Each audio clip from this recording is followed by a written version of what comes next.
Hey Mason, hey Theo. Tonight I thought I'd read this book called Jeremy by Chris Faille and Danny Snell. Jeremy is a kookaburra. Last year a pair of kookaburras made a nest high in the big palm tree of our garden.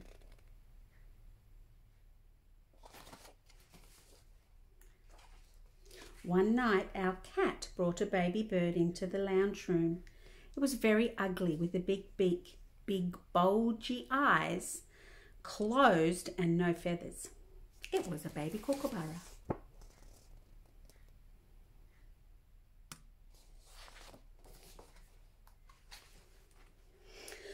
It must have fallen out of the nest in the palm tree. We couldn't put it back because the nest was too high. We put the baby bird in a box and kept it warm with a hot water bottle. We named him Jeremy.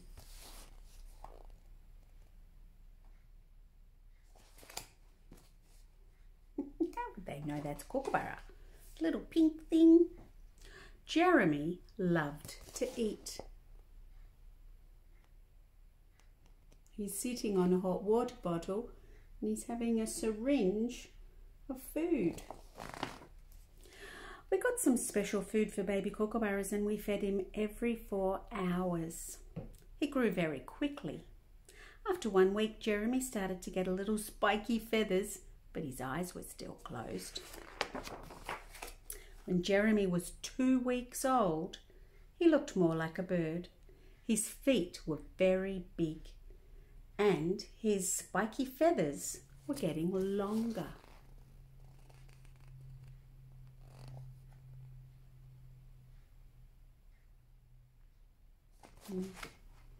Now his eyes were open and he watched everything around him. He still ate lots of food. Soon he had lots of real feathers and he was much heavier. He loved to be cuddled and he started to know his name. He always told us when it was time for more food by squawking loudly. Boy, did he squawk a lot.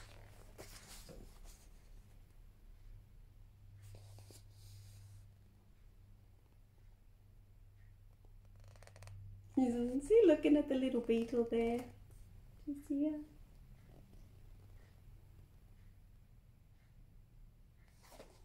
He does have big feet.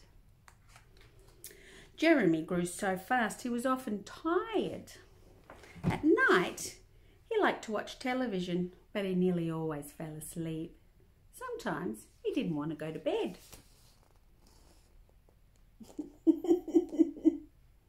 Jeremy, what are you doing? You don't watch television till you fall asleep. Once Jeremy came to school with me for show and tell. Jeremy was so friendly, everyone wanted to take turns holding him.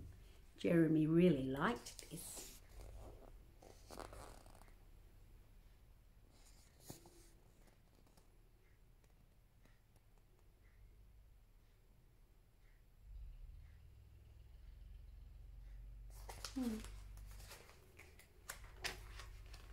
Jeremy's new feathers made him very itchy. By the time he was 4 weeks old, he looked just like a grown-up kookaburra, but smaller. Look at him having a good little scratch.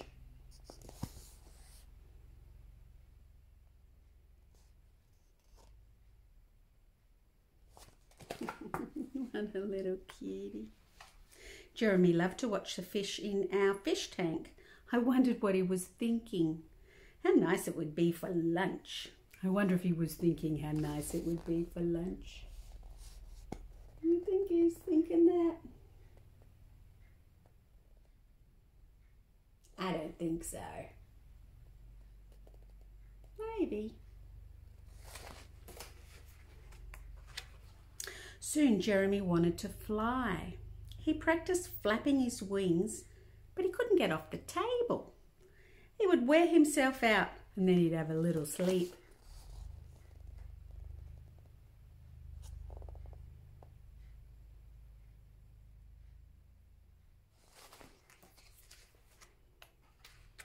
When Jeremy started to fly properly, he crashed into the walls.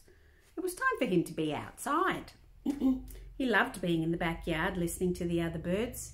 He was now 6 weeks old.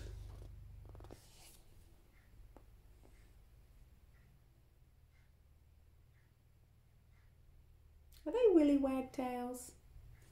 They look like willy wagtails.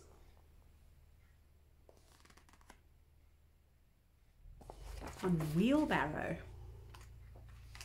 Over the next few days, Jeremy started to fly around a lot, and the willy wagtails chased him everywhere.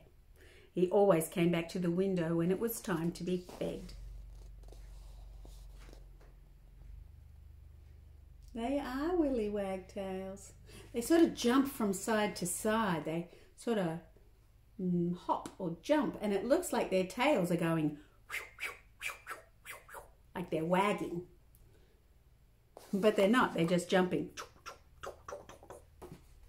They're pretty quick. The day before Christmas, Jeremy came to say goodbye. He landed on my shoulder and he gave me a kiss. We've had kookaburras do that. Not give you a kiss, but land on your shoulder, sit on your leg. They like to eat mince meat. Then he flew up to the big gum tree in the backyard to sit with 2 other small kookaburras. Perhaps this was his brother and sister.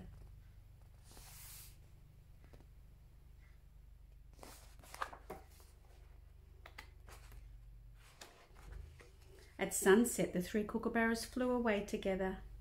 That was the last time we saw Jeremy.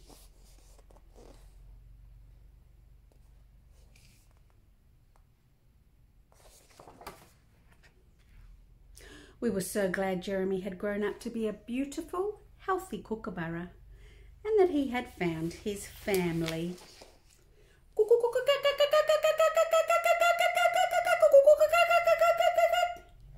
Can you make a noise like a kookaburra?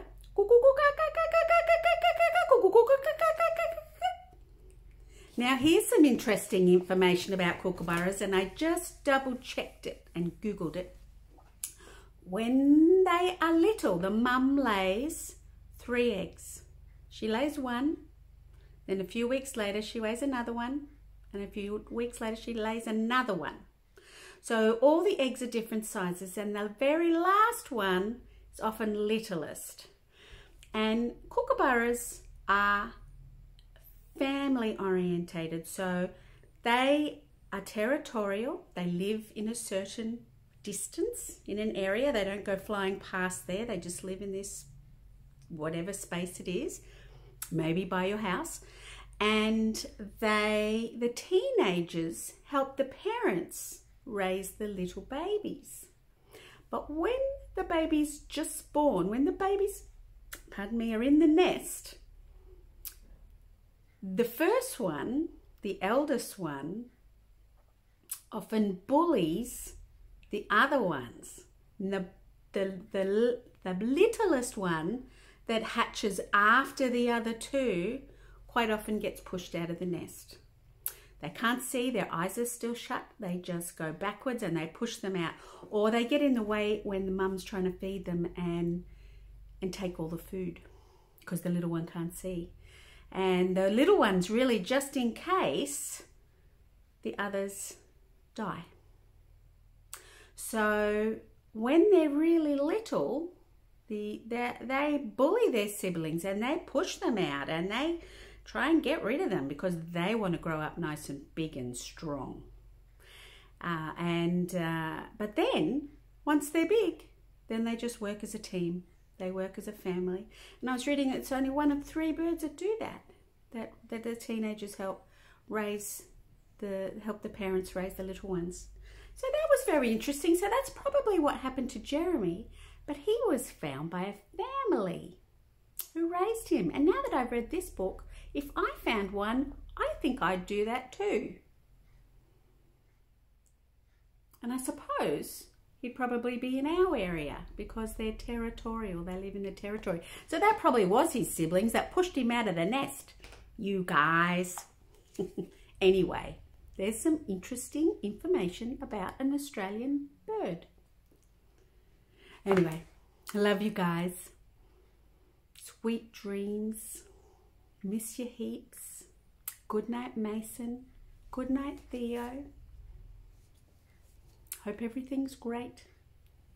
Hope you like the book. Good night. Kisses from Nana.